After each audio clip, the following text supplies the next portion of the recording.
Good afternoon and welcome. Today we welcome our presenter, Mr. Kelvin Naidoo, Head of Manufacturing and Technical Portfolios at AutoX.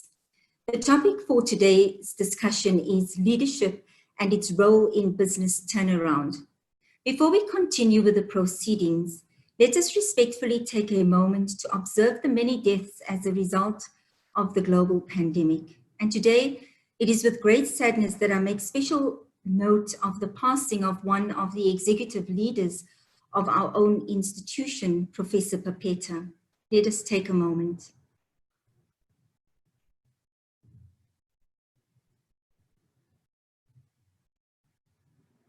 Thank you.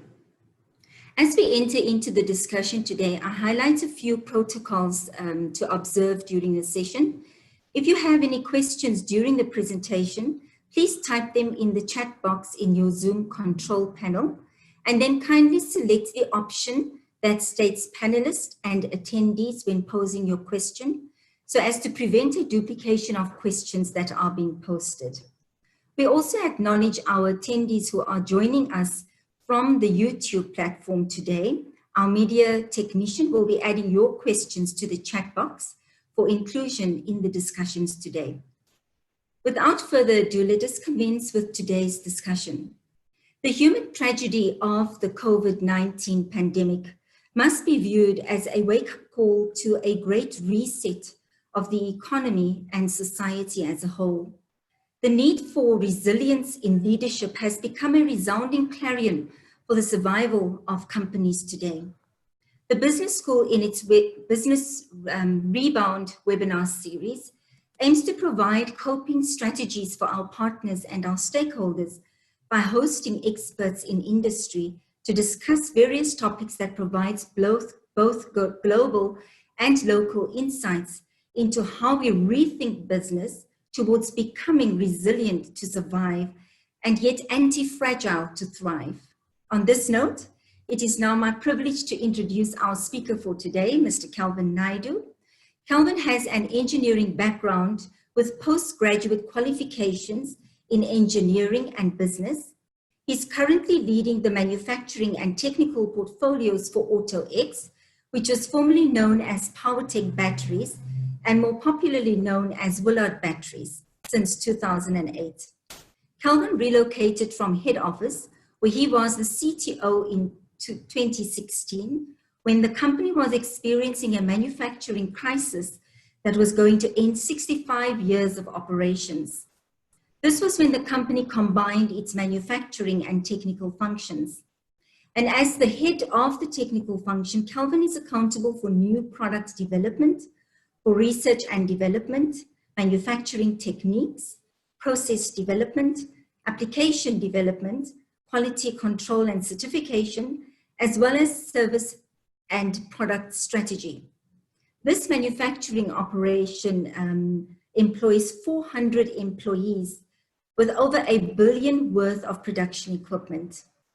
Now, prior to PowerTech AutoX, Kelvin was chief engineer, research and development for an American software company, developing mathematics and control systems for various industrial applications, ranging from polymers, oil and gas, chemicals, power generation, and discrete manufacturing.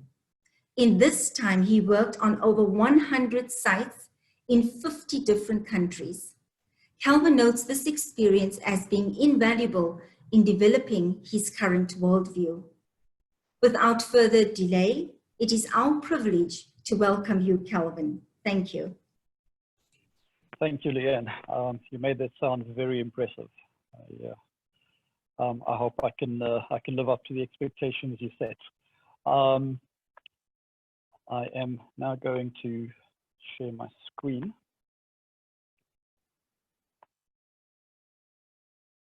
And here we go. Okay.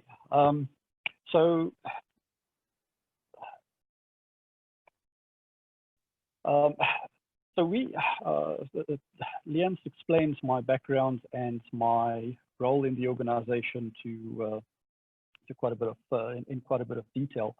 However, my my role here is nothing more than to make sure the business is around forever. And it's as simple as that.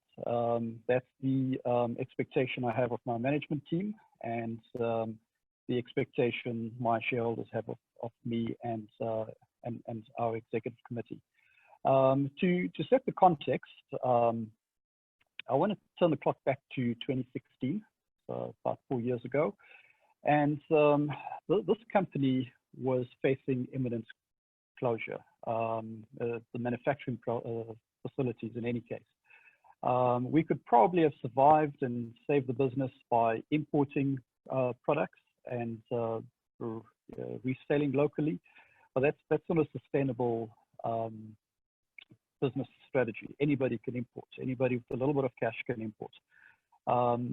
Our uniqueness in the market is the specific products we made, the technology and IP we put into those products. But here we were in 2016 after over 60 years looking at closure.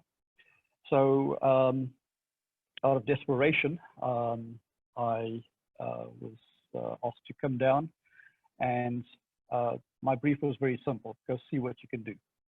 And so when I got here, this is what I found: extremely low morale. People didn't want to get up in the morning and come to work.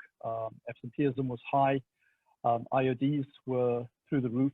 People were getting hurt from simple things like slipping downstairs to major injuries like broken bones and third-degree burns.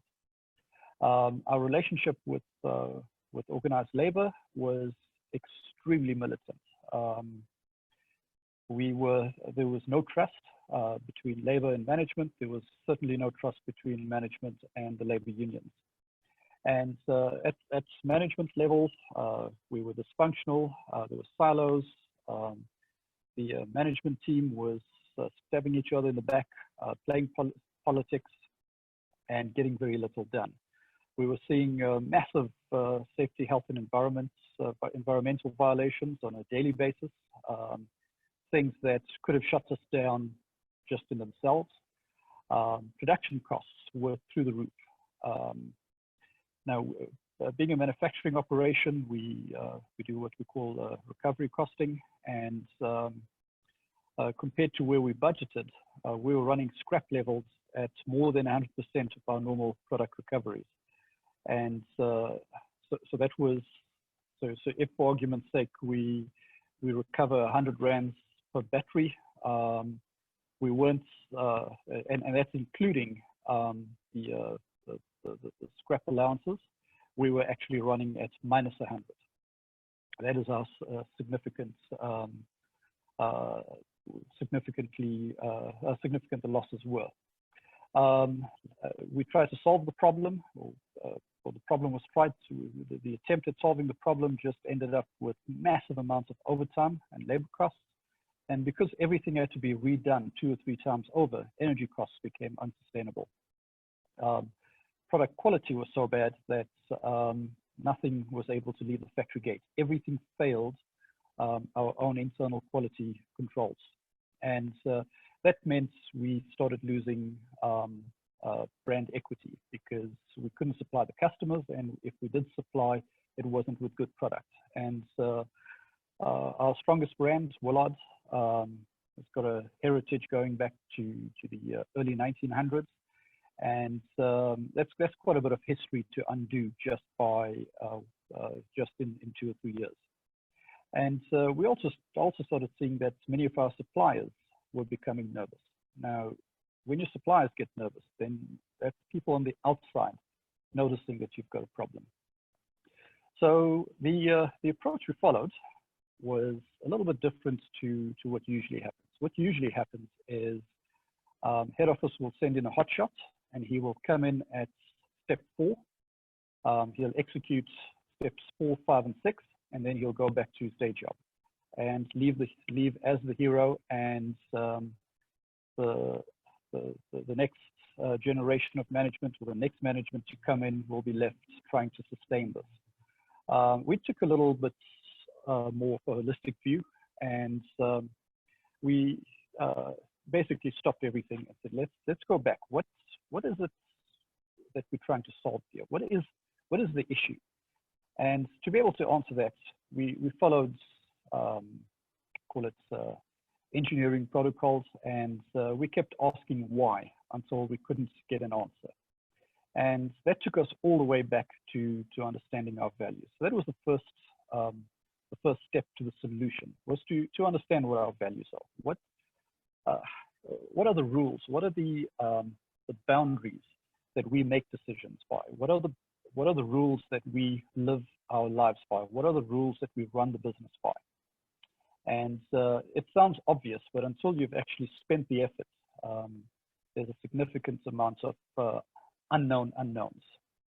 And that's often what causes us to make incorrect decisions.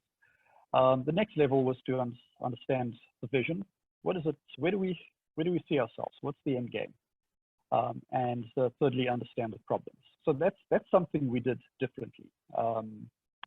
The last step, step 7, is the fourth difference in our process. We repeated this exercise in perpetuity. We constantly reviewing and repeating this entire process from step 1 to step 7. So let's start with step 1, right? Starting with our values. Now, values defines culture. Your culture in the organization is defined by the values that you run the business by. And there's people who would tell you things like culture eats strategy for breakfast. And I've seen that firsthand here. Culture always trumps strategy. A brilliant strategy with a very poor culture of poor execution, no buy-in, will not work. It will fail. And that's the position we found ourselves in. So we started by going back to the values that we want to run the company by.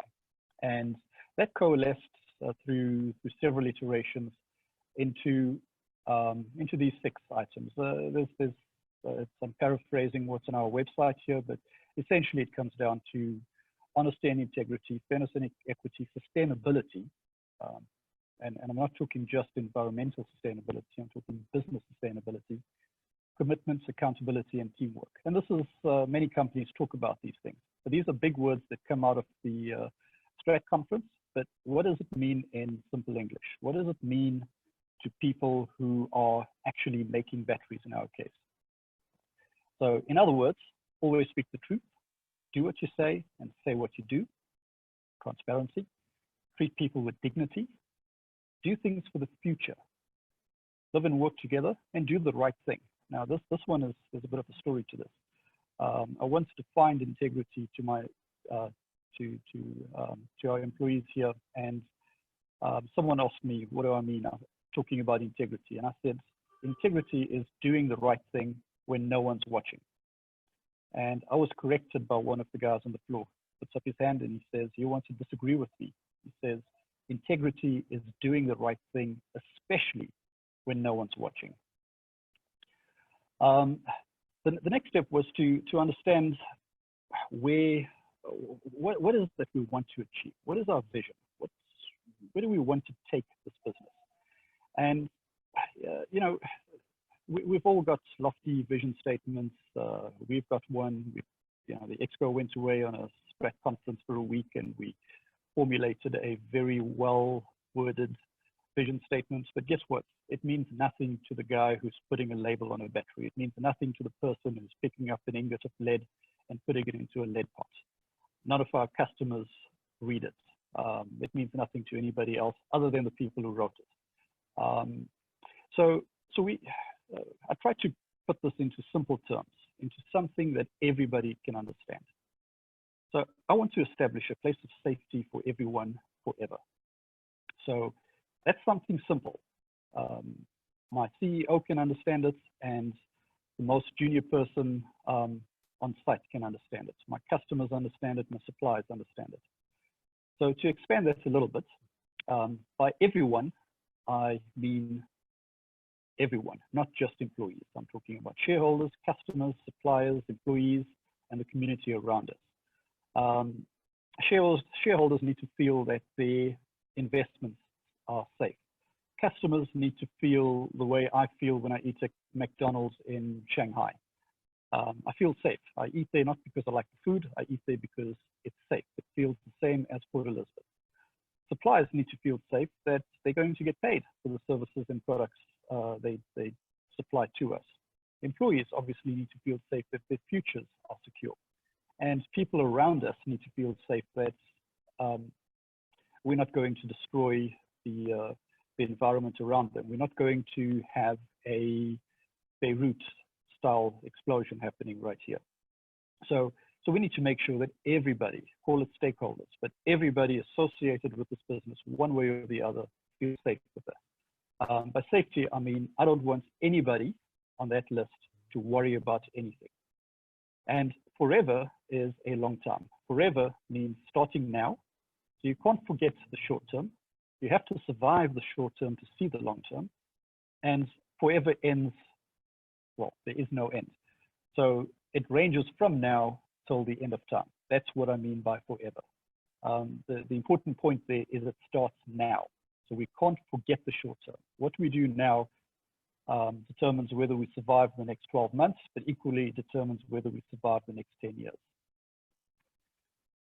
The next step was to understand the actual problem. So now I am at the factory in Port Elizabeth, and I need to understand what's going on here. Why are we seeing the problems we're seeing? Why are we going out of business? Why is product not leaving the factory?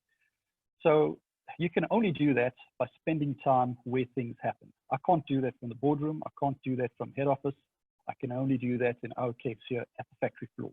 In our sales organization, it would be in the field with our customers. The Six Sigma people and the lean manufacturing people talk about the Gemba. This is what we're talking about. So I spend time on the factory floor, and there's a few things that I picked up. Firstly, is that people just wanted to know that someone is listening. Until I got here, no one listened. In fact, I was the first, when I got here, it was the first time somebody from the executive actually asked people on the floor what's going on, or asked them for their opinion. They wanted to know someone is listening. And there's a little anecdote that I often tell here. Through this process, there were three gripes that people had. The one is that the showers were not working. We expected people to shower with cold water, or the hot water wasn't working. We expected people to shower in cold water in the winter. One of the gates had a piece of metal sticking out on the track, and that was damaging people's cars. And the third thing, the roof leaked. So to me, these were unforgivable. So I sent the instructions out to the engineers. I expect these three problems to be fixed within a day or within 2 days. The hot water was fixed. That took them a few hours. The gate was fixed. It took about half a day. And by the end of the week, when I walked through the plant, I saw the roof was still leaking. The place was flooded. And but people were happy. They mopped up the mess and they carried on. Yet a week before that, people were willing to go on strike for this stupid leaky roof. And the reason the roof wasn't fixed is the wind was too high for them to get up there, and it was delayed. But just because we listened, people were willing to put up with delays in other items. They were willing to put up with other problems because they knew we were listening. The second thing I found out or noticed was that we were in a crisis, and people didn't feel that anyone was in charge. They could see the crisis. Our production people could see no batteries were leaving. They could see what the scrap rates are, but they didn't get the feeling that someone's in charge. And that created unbelievable anxiety. And anxious people can't perform, won't perform, don't perform. And everybody knew we were in trouble, but no one knew what to do. So from the lowest level operator to the most senior manager on site, everyone could see we were in trouble, but absolutely no one knew what to do. Then scratching a bit deeper, I found there were no, these are basic controls, no expense control. Our forecasting was done to hide the real problems. It wasn't done as proper forecasting. So We only found the problems when after they'd occurred, and every decision was short-term knee-jerk. There was no consideration to the long-term effects of these decisions. And like I already alluded to, we had significant technical quality problems, and no one understood and no one thought about identifying the root cause. The objectives were fairly simple. I just broke it up into different time horizons. There's an immediate problem. I've got to get product to leave the factory that meets our specifications. Customers are going to our competitors, and once a customer has moved, it takes years to get him back. So we needed to solve the immediate problem. In the short term, we needed to return the business to profitability. Medium term starts getting a little bit more difficult now. We need to establish trust. I needed to get all of those stakeholders I referred to earlier to trust us and to feel safe with us. And then obviously we want the business to be around forever. So it was as simple as this, nothing complicated. I didn't include anything like EBITDA targets and cash flow forecasting and compliance to capital expansion plans or anything like that. Just keep it simple. And that's what we rolled out. The initial plan, now I specifically refer to initial plan because this plan evolved on a daily basis, but this is how we started up. Firstly, establish the basics. One of the biggest problems was there was no trust. And when you're running a manufacturing organization, there's certain basics that have got to be in place. And it's got nothing to do with production and material efficiencies or anything like that. So we put in place what I call the 3 non-negotiables. And to this day, these are still in place. These come directly from our values. And I call them our 3 non-negotiables because if somebody violates these, I will fire him. And I make no effort to hide that. I say it as it is. And if anyone expects me to violate any of these non-negotiables, well, I won't. So they should fire me. I take that seriously. And the first is never compromise on human dignity. So first off, we strive to treat people the way you would like to be treated. And once we evolve and get a little bit more enlightened, then we would treat people the way they would like to be treated. So we make the transition from sympathy to empathy. But that is a non-negotiable. Not giving people hot water through the winter, that is unforgivable. And I will fire somebody who does things like that. And that's what I inherited. Next non-negotiable is we never compromise on safety, health, and the environment.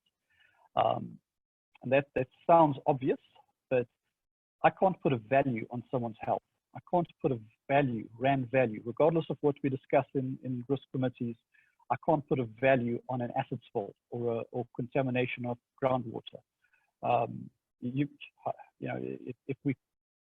the people who say we could, well, then you be the one to go tell the widow of somebody who just died on your watch that his life was worth so much.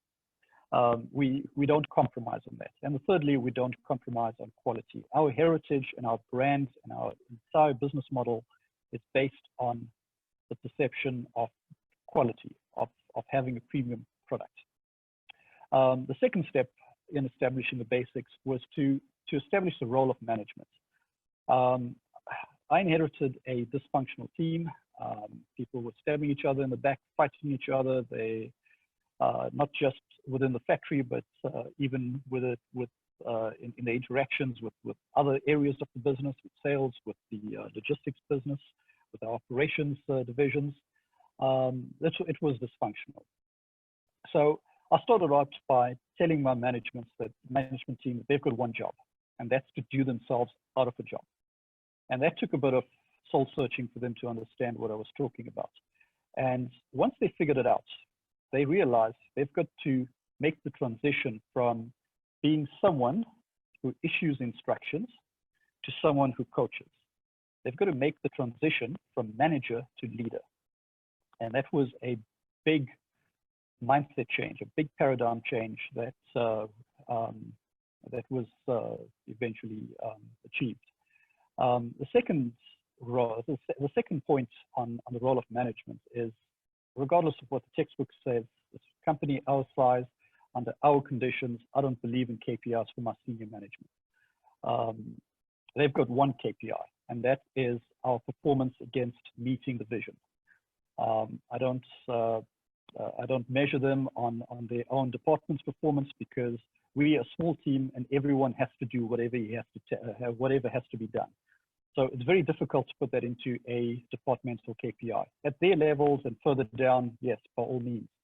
But I've given everyone just one KPI, and that is a measure on how well we meet the vision. That immediately broke down all the silos. That immediately aligned the teams, and they then started developing KPIs for their own departments that were aligned to what we were trying to do and what we were trying to achieve. The third element in achieving or in setting up the basics is to have a clear, consistent, and direct message to everyone. What I say to my shareholders, I say to my customers, I say to my suppliers, and I say to my employees. Everyone gets the same message, and it is simple. It's not written in consultant language. It's not written in very technical language. It is basic, it's simple, and everybody gets it. The second step was to establish the basis for honesty. And I stole this from Ray Dalio. Well, I'm crediting him for it, so I'm not sure if he was the one who came up with it, but it was in his book. And when I got here, we used to hide bad news. Bad news was hidden, so we didn't know what was going wrong. So we started changing the approach, and I started implementing these three principles. Firstly, we must all appreciate bad news for what it is. Bad news is actually good news. Then we know what to fix. Good news is not news. That's just feedback. And no news is when we have to worry, because then things are happening that we don't know about. And that's established the basis for honesty and trust. And then specifically to us, we then had to start looking at more technical things like root cause analysis on the technical problems we were experiencing. And fourthly, to establish basic controls. These are things that everyone with an MBA will understand, but the basic business controls, procurement and expense control in particular in our case, the quality of our forecasting and the accuracy of our reporting. So the recovery trajectory is something that we often misunderstand. Now, if you look at the black line, right, this is what often happens. This is where head office has a problem and they send in a hot shot, and he comes in, he takes the performance up to a peak, and then he goes back to his day job and he leaves as a hero. But nothing he did is sustainable. So within a few years, production or performance drops again, and we're back to where we started. I call that the hero fallacy. So if you want to be a hero, go in and do everything for the short term, provided you know you're going to leave before things turn. Then you leave the hero, and so you leave the leftovers for someone else to deal with. That is obviously not what we want. That is not a sustainable business, and that is not a sustainable strategy. A typical strategy is the red line. So you start, and it takes a lot of work. I call this the pain before gain approach. And you see, initially, you go backwards in performance before you start seeing an increase. This is fine. This happens. This is when you have to spend to fix the problems. And the difficulty here is knowing the threshold, is knowing how deep you can afford to decline before you get the benefit. So you've got to watch out for the costs. In our case, our trajectory was fairly simple. It was fairly predictable. And we just did one day. Each day was better than the last. And that's all we did. We just constantly improved. However, you could have also done things very aggressively where you shoot the lights out. We didn't do that. You could shoot the lights out, and then your performance will decline a little bit, but then you stable out to where everyone else settles out to. The reason I put this up here is we often get caught in the short-term curve, and we we send out to the hotshot. We knee-jerk, we send out a consultant, we bring in auditors, and they do a hell of a lot of work, good work, but it's all short-term without looking at the future. And the end result is once they leave, things slowly decline and drop down to zero. When I was sent down here, my CEO and my previous CEO both told me that don't expect things to be sustained. This is endemic in this factory. You go in, you do something, it works for a while, and then it disappears. And the reason is we never did it the right way. We never started at the beginning. We always started with what we have to fix, not understanding the underlying the underlying problems and the underlying flawed value systems. The lack of a simple, understandable vision of where we want to be. When I tell people on the factory floor that my intention is to make sure they've got jobs forever, they understand that, and that is what they all strive for. That's where this that's how we maintain this recovery now 4 years down the line. So the results, I had to sanitize some of these because I'm going to make these slides available. We reduced our scrap rates by a factor of 5 times.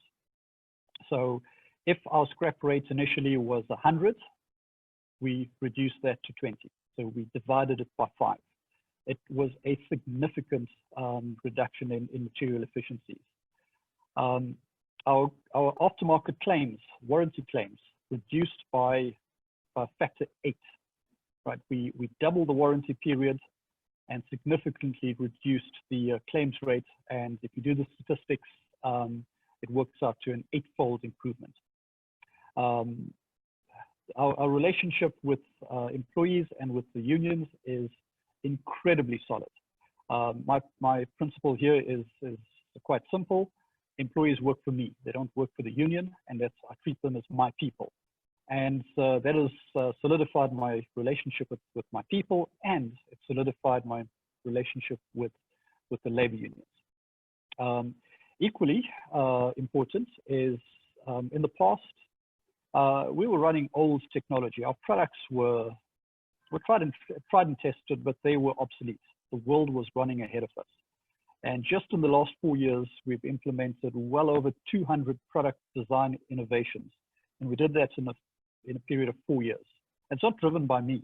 It's driven by the people, who make the batteries. And the other important result of what we've achieved here was that the rest of the organization, sales organizations, operations, the rest of the company saw what we did and started following the example. And that's led to some significant improvements in the overall business. I'll come to some of those just now when we talk about COVID-19. So what did we actually do? And this is something people often ask me, so what did you do? Show me what you did. Tell me what you did. And it's very hard to articulate. And every time I do this talk, this slide changes. But so this is the most up-to-date, the most accurate that there is, or the deepest level of understanding that I have of what we actually did. The first thing we did is go back to basics, right? Treat people with dignity, fix the basic problems. Don't get too clever, kill the complexity. As an engineer, I like complexity because it makes me look clever. It's a very nice ego boost, but that doesn't solve problems. That just makes me look clever, but it's not sustainable. In 2 years, it will break. Complexity breaks. The second thing is we actually let people do what they already know how to do, right? I'm new to the battery business. I've been in the industry for 13 years now, or 12 years. And in this industry, I'm seen as a newcomer. There are people here who've been making batteries for 40 years. If you haven't been in the industry more than 20 years, nobody takes you seriously. So people know how to do this better than I do. So I let them do it. We started the journey to develop a culture to support our values. I touched on that. We changed the process from managing and instructing leading and coaching. And that's a massive paradigm change for any management team to make. We developed servant leadership and leadership without ego paradigms. We've got a saying here that we all work for the person who comes closest to the customer. And in the case of the factory, that's the person who's making the battery. So everyone from me to all of the support departments, to the production management, to the maintenance departments, everybody works for that operator. And if he is not happy, we have unhappy customers. So it's our jobs to take away the obstacles that prevent him from doing his job. And finally, we need to explain, we needed to understand that the only difference between the different levels of management, and that's from shop floor management all the way to myself, to my CEO, is the horizons that we consider. If I had to get involved in the day-by-day operation of the business, firstly, I take away from the person whose job that it is to do that. I show him that I don't trust him, and I create a culture of dependence. I create a culture that he doesn't bother about that because he knows I'm doing it. And that's what we had here. So we pushed accountability far down the organization, and with that accountability, we pushed the authority to make decisions as far down the organization as we could get them. Now, so for 4 years in a row, we've been doing exceptionally well. But the real test came in this little postscript I put together on the COVID-19 and the effects it had on us.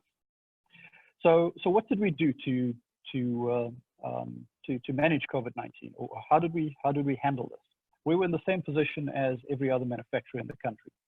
The first thing we did is we recognized that COVID-19 is not the fault of any of our employees or our service providers, so we continued to pay everybody. We paid everyone and our service providers during level 5. So we paid service providers on the proviso that they pay their employees as well. No one's been on short time. There have been no retrenchments. We did freeze new hires, and we delayed all non-critical expenses to be able to fund what we're doing. We took care of people's health by issuing masks and sanitizers to take home. We actually exceeded the requirements for the Department of Health the protocols. And the end result is, for 3 months in a row now, since May, we have had record performance. So much so that we barely have enough hours in the day to service our market. The demand is so high. We've got minimum infection rates, and here's the big thing. We were slapped with a 50% social distancing manning restriction from the department. With that, we were able to get 120% of normal production. Now, and it didn't cost us any extra. Now, how do you do that? Well, people from the floor, our employees, came to me and said they will reorganize themselves. They will reorganize their shifts to maximize. We didn't always run a 24-hour day, but they reorganized themselves to get 24 hours worth of production through the 24 hours. This was their idea.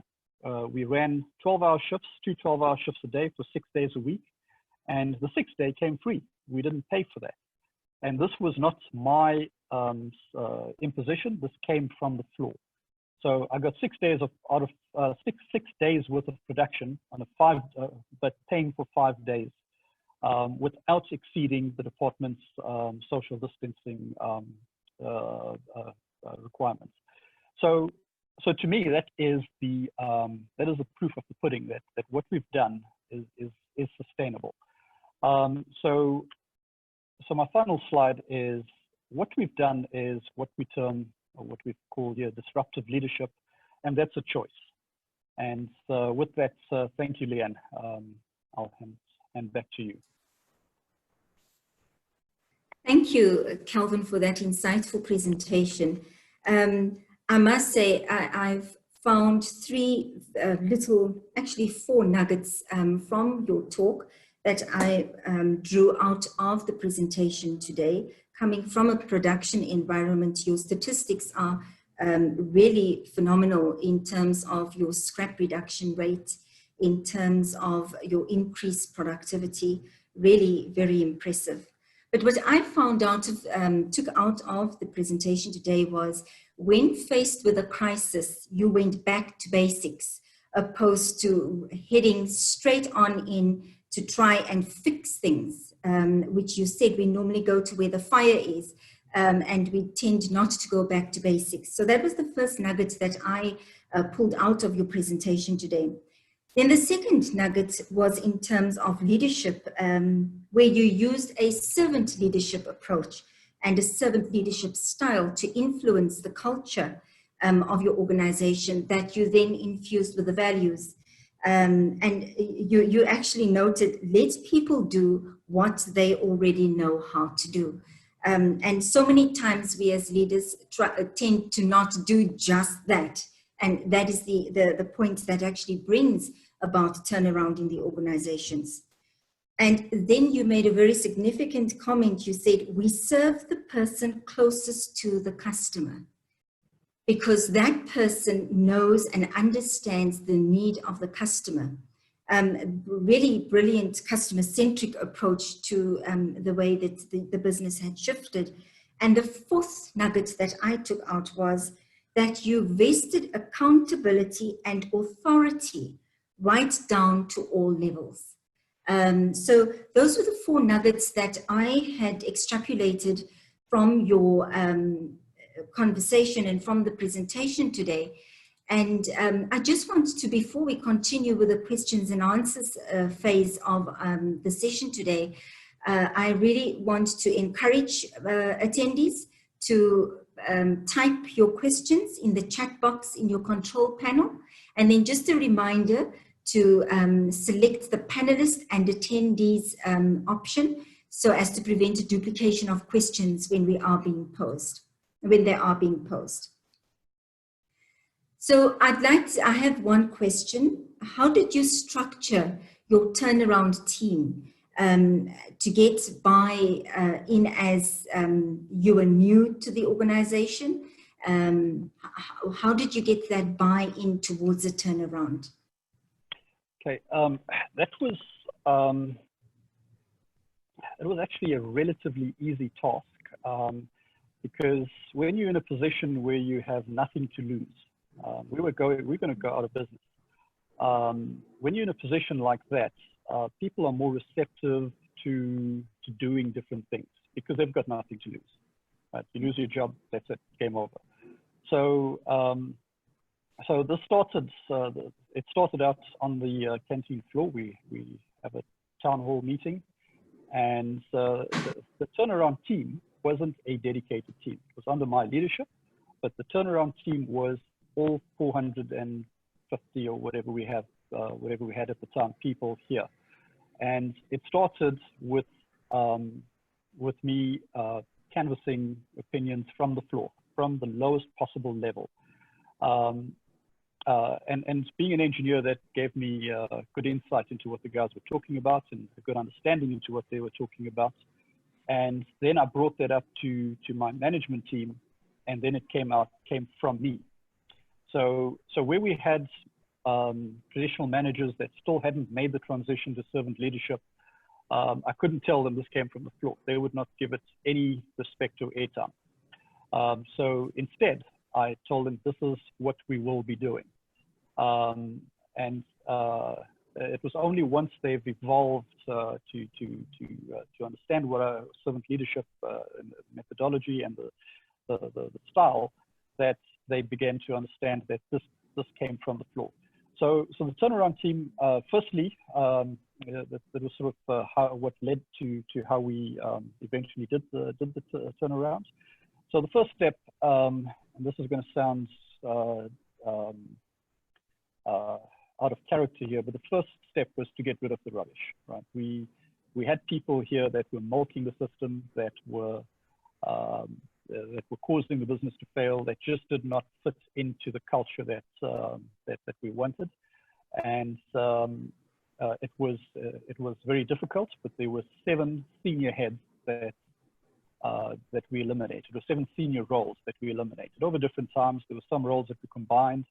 There were 3 people that were dismissed, or settled dismissal, or settled separation, whatever the euphemism is, but they were fired. There were other roles that we combined. There were other people that we got rid of up to a year later. Once we got rid of the people that just could not fit into the organization, and within 10 minutes of talking to somebody, you'll know what his value system is. And if their values are not aligned to the values you want to build, especially at senior level, they don't belong here. To date, I've never fired anybody that is not reporting directly to me.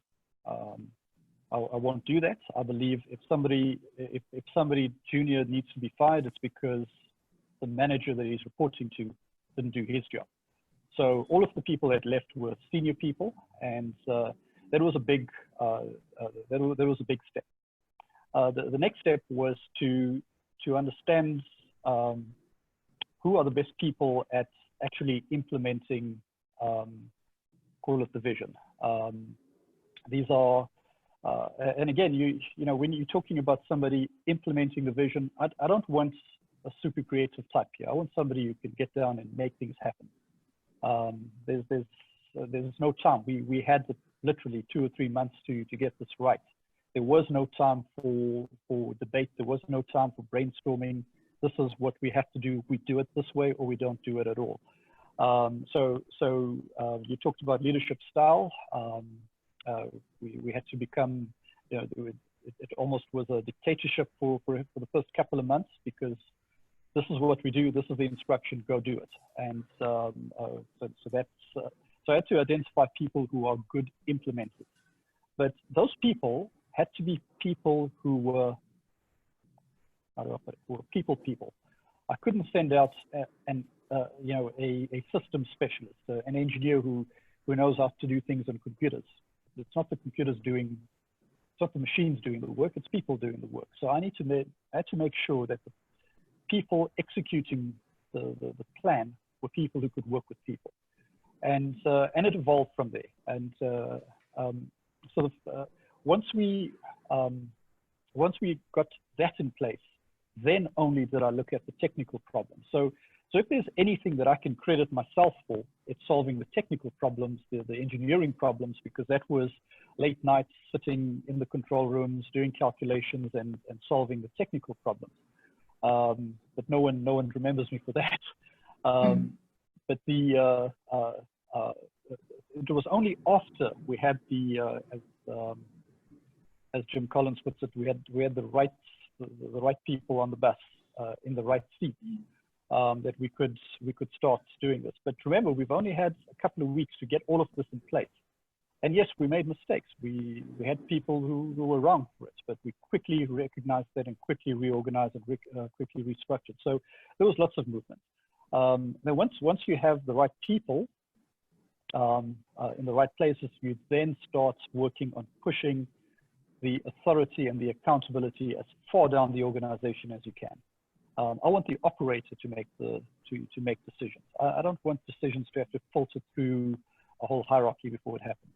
So it's a long answer. I'm not sure if it answers the question, but because it was fairly, the timing was so tight, a lot of things had to be done by decree.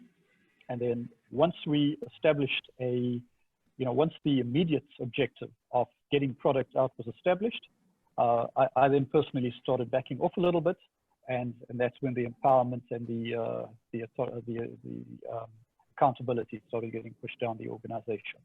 But the team itself, I can't tell you who the team was. At various times of the approach, it involved pretty much everybody in the organization. Okay, thank you. I have one more question, and it says, what did you do differently to recover some brand equity and market share? Yeah. Market share and brand equity takes a long time to recover. It's very easy to lose your reputation, but very, very difficult to regain it. So we had to regain the trust of our customers. And And it just meant that we always had to do the right thing. We had to stick to our message. We stuck to our commitments. If we promised a customer something, we made sure we delivered. We were honest with them if things were going wrong. We gave them adequate warning that things are going wrong, and invariably they forgave us because they knew it was coming. My production manager uses this line. He says, it's easy to make your customer happy, just always do the right thing. And if you, obviously there's a whole lot of marketing and advertising and all of that happens in the background, but that is all someone's day job. But how do we gain the trust? You regain the trust of somebody by being consistent, and that's essentially what we did. We gave customers consistent quality, consistent delivery. It's the McDonald's story. Why is McDonald's successful? It's because it's the same, right? You can trust it. If I eat in the McDonald's in Shanghai or eat at McDonald's in Port Elizabeth, it's the same thing. And that's what we had to do. We became the McDonald's of batteries. Doesn't matter what type of battery or where in the country you bought it, when in the country or when in time you bought it, it was always the same. So you gain trust and you build brand equity through being consistent. Thank you so much. Sorry, I have to ask this one more question. So if you can think of one low or one pain point to the process of transition to where you are now, how did you yourself as a leader deal with it? Okay. The most difficult moment for me, and it still is, it's still something I've got to deal with, is doing something like this is an incredibly lonely job. Right? You are alone. I've got my colleagues at head office in Johannesburg sitting far away, and yes, we talk over the phone, but I'm outside that inner circle. In Port Elizabeth, I'm the boss. Okay, so I don't have anyone I could get close to. Well, we obviously all friends here and we talk and all of that, but when it comes to crunch time, I have to live with that. If I make a decision or if I push a decision because I believed it's the right thing to do, and after considering all the opinions, it's still my decision.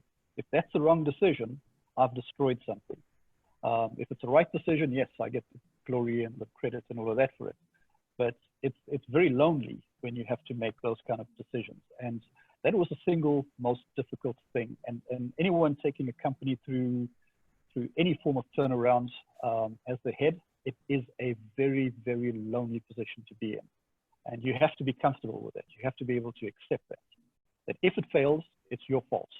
If it succeeds, it's because of your team. Okay, it's not because of you. And that is a lonely position to be in. That if it fails, it's my fault.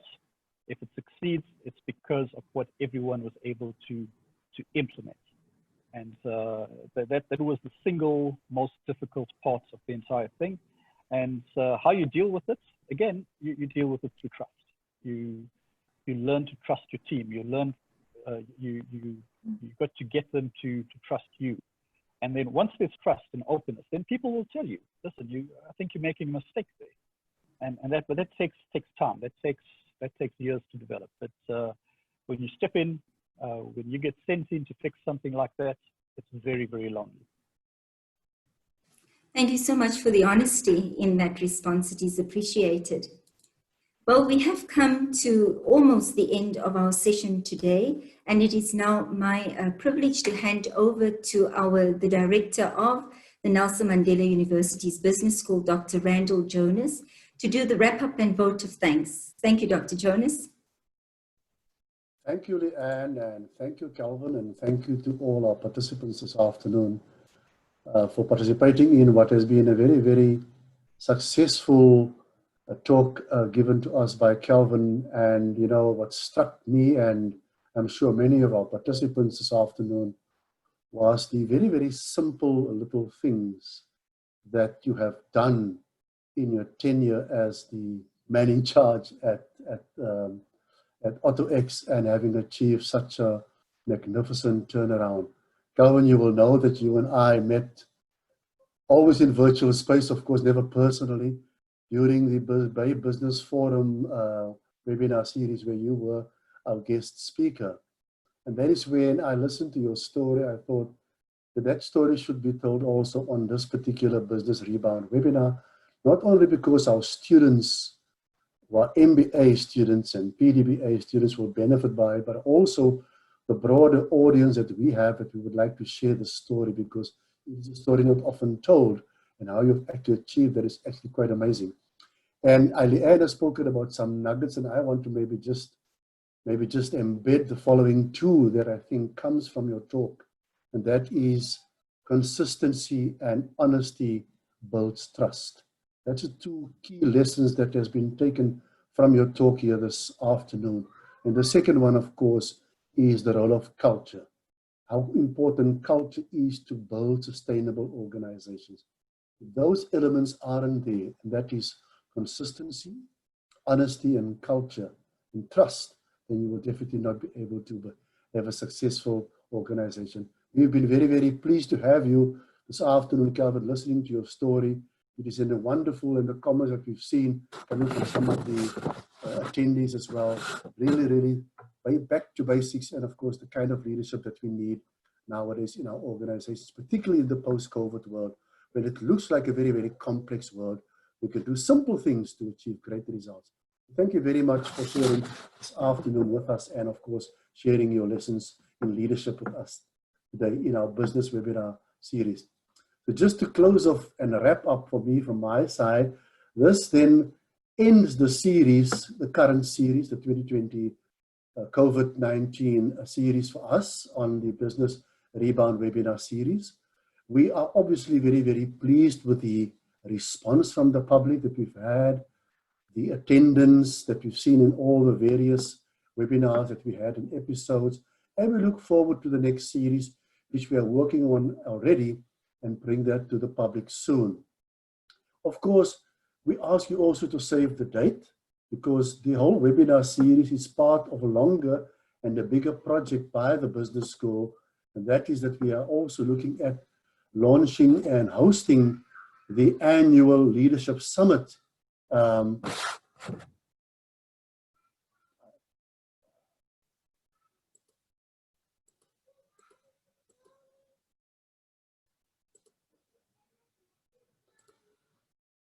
sorry, I've got a little bit of a problem here. I just wanted to double check if I've got something right here in front of me. That was my volume. Thank you very much. I am, okay. So we've got the Leadership Summit coming up in October, the 6th and the 7th of October, and we're going to bring some of the top-notch speakers down, well, in virtual space down to the summit to actually discuss also leadership in crisis, particularly the COVID and the post-COVID world, and what is needed to be done to turn around things in our country. So, ladies and gentlemen, thank you for your time. And thank you very much, Kelvin, once again, for making time to sit with us. Thank you very much. And of course, a brilliant talk today. And God bless, and we'll see you again. Thank you.